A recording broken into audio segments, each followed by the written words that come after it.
The doctor's in this morning. We've been talking about geriatric health, and joining us now, Dr. Alvin Vargas, a family physician from Trinity Health IHA Medical Group. Doctor, welcome. Thank you. Nice to meet you. Nice to meet you. And when we say geriatric health, I don't want anyone to think, oh, I'm young, I don't need to know about this, because this is really good health information for all of us at any age, right? Correct. So we're really focusing on things we can do now or later that can help you live a long, healthy life.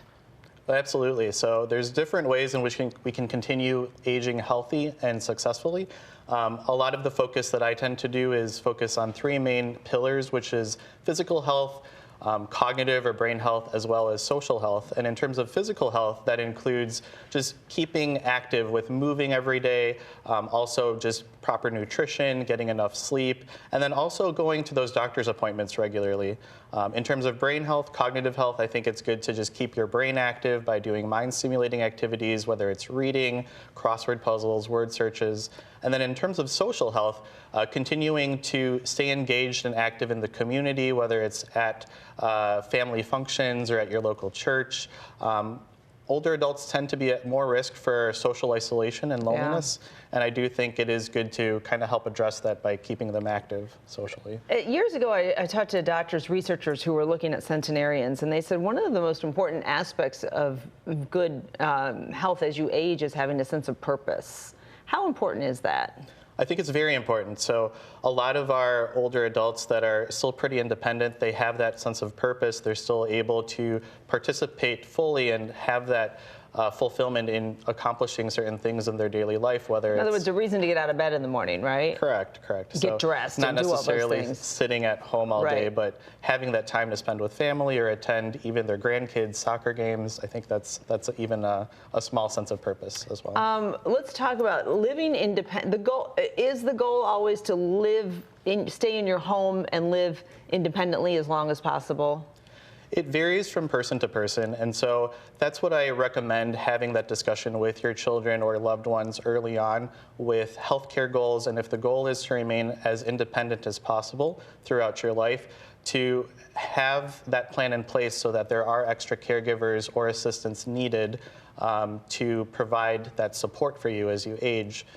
The alternative would be moving to a senior community, but I think it just varies on what your wishes are as you age. So we're getting ready to enter the holiday, the Thanksgiving holiday.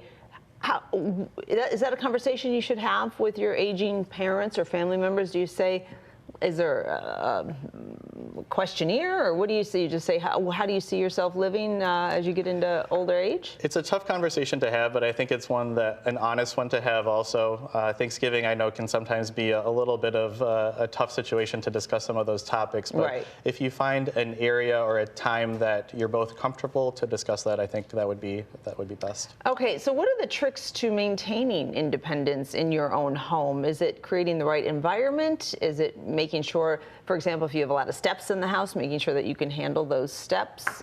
Sure. So there's different ways in which we can kind of manage independence, and I think having that support system in place to look to see if there are any safety issues at home.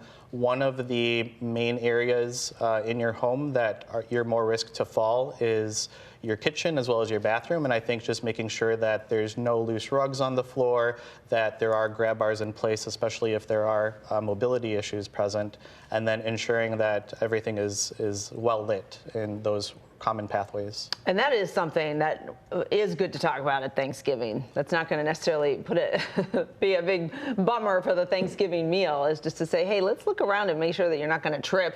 We want to prevent any falls. I know we got to run. There's the website. It's ihacares.com, and you look for senior primary care. Doctor, just real quick, I just want to point out mental health as our seniors get older, depression and all those things, it's something to really pay attention to, right? I agree, yes. And that's all part of the healthy living as you age. Correct. All right, very good, very good. We got the roadmap, we're ready to go.